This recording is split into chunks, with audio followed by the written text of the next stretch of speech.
All right, so you know those emails, right? The ones of the Nigerian prince who needs your help. We're diving deep into the curious case of WHY. These scams are so upfront about where they're coming from. It's not stupidity, as you'll soon find out. We've got some research from Cormac Hurley at Microsoft Research to help us break this down. It's fascinating how this paper reframes our thinking. Hurley suggests that these scammers essentially have a business model, just like any other company. Their goal, maximize profit, and surprisingly, that's where the Nigerian prince's honesty comes in. A business model? So you're telling me sending out scam emails is like running a company? Exactly. Every email, every response they handle, even managing those money mules, it all costs something. Think of it like overhead for their scamming operation. They can't afford to waste time on people who won't fall for it. So they're being picky, going after the most gullible targets. But wouldn't it make more sense to hide the fact that they're from Nigeria? I mean, wouldn't that make the scam more believable? That's where the genius of this strategy comes in.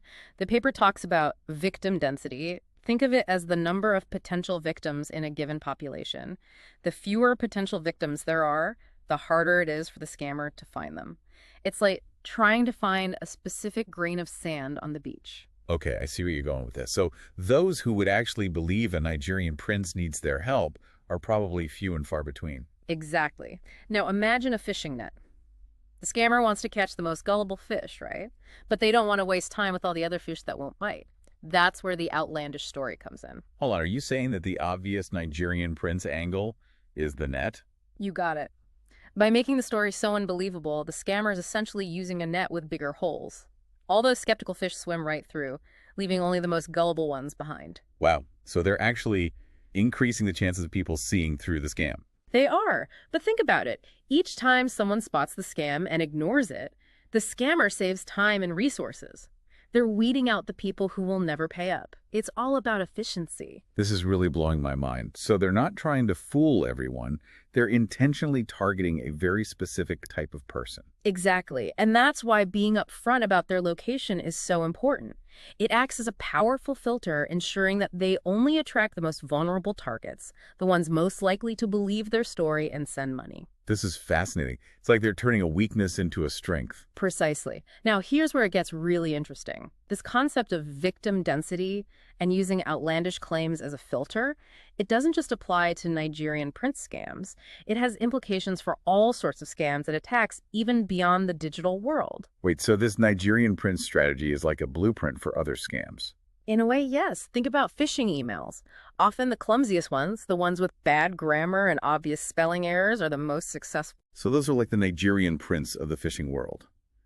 Intentionally bad to weed out anyone who's paying attention. You got it. And you know what's even more interesting? This whole idea of playing with the odds, of deliberately increasing the chances of getting caught by some to catch others more effectively, it pops up in other areas too. Hold on, you're telling me this strategy is bigger than just scams. What else could it apply to? Well, let's take a step back from the digital world for a moment. Imagine a security guard patrolling a large building. They can't be everywhere at once, right? So they have to make strategic choices about where to focus their attention. Okay, I see where you're going with this. They're going to focus on the most vulnerable areas, the areas most likely to be targeted. Exactly. Now imagine that instead of trying to hide those vulnerable areas, they actually make them more obvious. Maybe they install brighter lights or place a few decoy cameras. Wait, so they're making it easier for a potential intruder to spot the weaknesses? They are. But there's a method to the madness. By focusing their attention on the most obvious points, the security guard is actually creating a sort of psychological filter. Whoa, so they're using the same Nigerian prince strategy. It's attracting the less sophisticated criminals while deterring the more experienced ones who might see through the ruse. Exactly. The less experienced criminals might think they've found an easy target, but they'll walk right into a trap. Meanwhile, the more sophisticated criminals, the ones who might actually pose a real threat, they'll see right through the obvious security measures and might think twice about targeting the building at all. This is truly fascinating. We've gone from Nigerian princes to security guards, all thanks to this one simple idea. And that's the power of taking a deep dive. Sometimes the most seemingly absurd tactics can actually be incredibly clever when you understand the logic behind them. This has given me so much to think about. It's almost like a whole new way of looking at the world. But before we get too philosophical, there's still a lot to unpack here. What about the implications for us, the potential victims? How can we use this knowledge to protect ourselves? That's a great question, and that's where we'll pick up in the next part of our deep dive. Stay tuned. So you're probably wondering how you can use this knowledge about scammers' tactics to stay safe. Well, the good news is that understanding their game can give you a huge advantage. Okay, sign me up for Scammer Defense 101. What's the first lesson? The first lesson is simple. Be skeptical. If something sounds too good to be true, it probably is. Especially if it involves a Nigerian prince. All right, that one's easy enough. But let's be honest, scammers are getting more sophisticated. They're not all using outlandish stories anymore. What about those scams that are harder to spot? That's where critical thinking comes in. Remember, scammers are always looking for the easiest targets. So the more difficult you make yourself to target, the less likely you are to fall victim. So how do we make ourselves tougher targets? Do we need to become cybersecurity experts overnight? Not at all. There are some simple steps you can take to make yourself less appealing to scammers. For example, be careful about the information you share online. The less information a scammer has about you, the harder it is for them to tailor their attacks. So like not posting about winning the lottery on social media. Probably a good idea. What else? Be wary of suspicious links or attachments. Scammers often use these to spread malware or steal your personal information.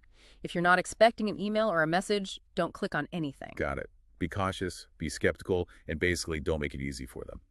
But let's go back to that Nigerian Prince strategy for a second. You mentioned it pops up in other areas too, even outside of scams. Can you give me another example? Absolutely. Think about the world of advertising. Have you ever noticed how some ads are intentionally annoying or even offensive? Yeah, I've definitely seen some ads that made me want to throw my phone out the window.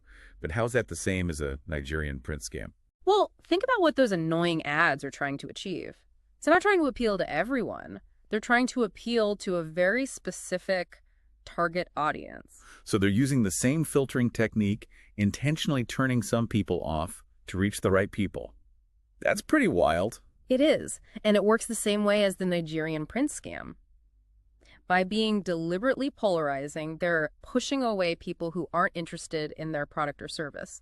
And that's okay, because they're not the customers they're after anyway. So they're saving money and effort by not marketing to people who wouldn't buy their product anyway. That actually makes a lot of sense. Exactly. It's all about maximizing efficiency.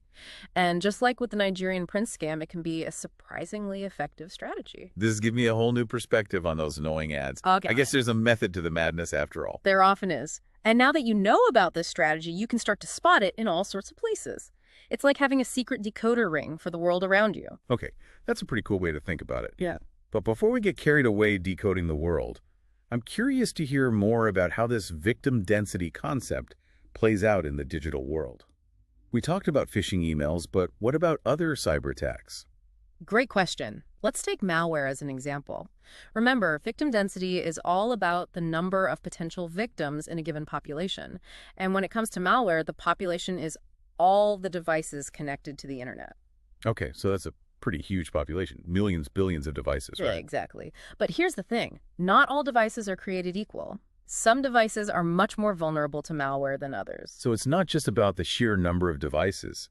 It's about finding the devices that are most likely to be infected. Precisely. And that's where victim density comes in. Attackers are always looking for the easiest targets, so they're going to focus their efforts on those devices that are most likely to be successfully infected. So are you saying that some devices are like the Nigerian princes of the malware world?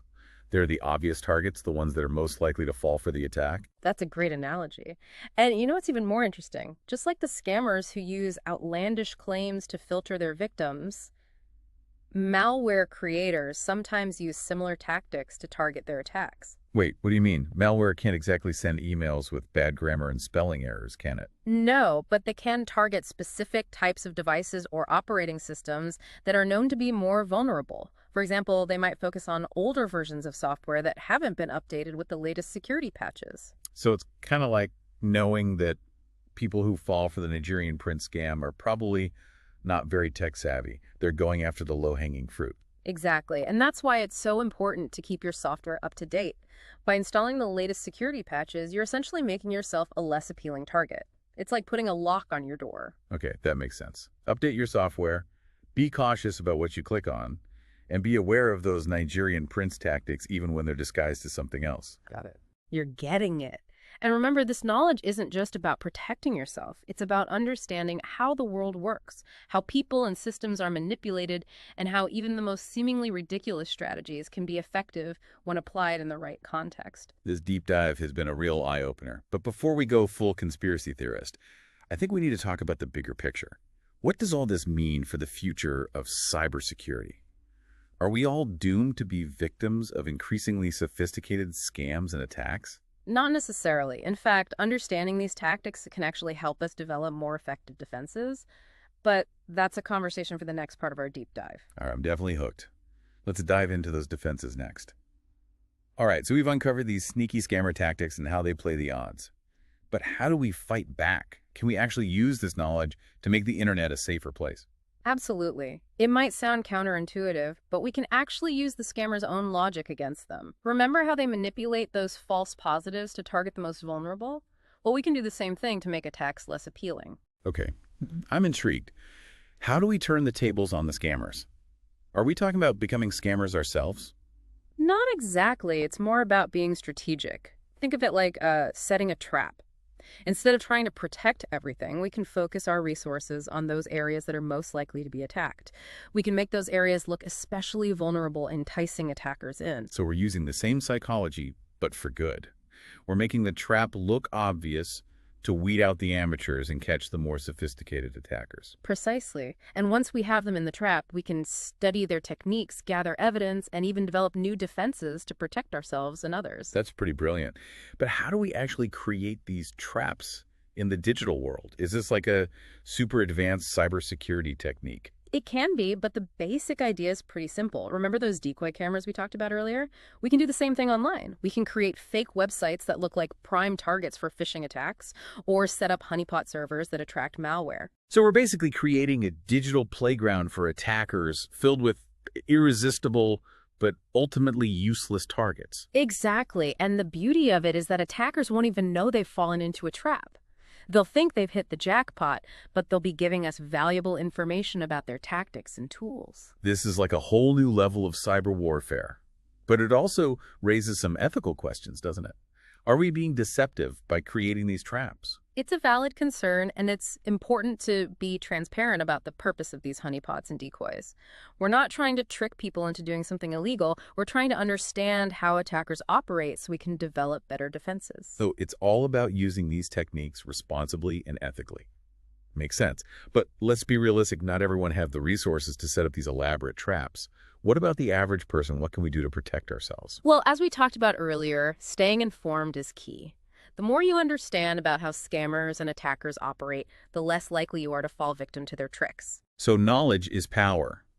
That sounds a lot easier than setting up a digital honeypot. It is. And the good news is that there are tons of resources available to help you stay informed. You can follow cybersecurity blogs, listen to podcasts like this one, and even take online courses to learn more about online safety. All right, I'm making a note to subscribe to all the cybersecurity things. Yeah. But beyond staying informed, are there any practical steps we can take to make ourselves less vulnerable? Absolutely. One of the simplest but most effective things you can do is enable two-factor authentication on all your accounts. This adds an extra layer of security, making it much harder for attackers to gain access even if they have your password. Okay, two-factor authentication. Check. What else? Be cautious about what you download and install. Only download software from trusted sources, and always be wary of suspicious attachments or links. Got it. Be cautious, be skeptical, and stay informed. Those are some pretty solid takeaways. They are. And remember, cybersecurity is a constantly evolving field. Attackers are always coming up with new techniques, so we need to stay vigilant and adapt our defenses accordingly. It's like a never-ending game of cat and mouse. Exactly. But the more we understand about how the game's played, the better our chances of winning. Well, this deep dive has definitely given me a new appreciation for the complexity of cybersecurity.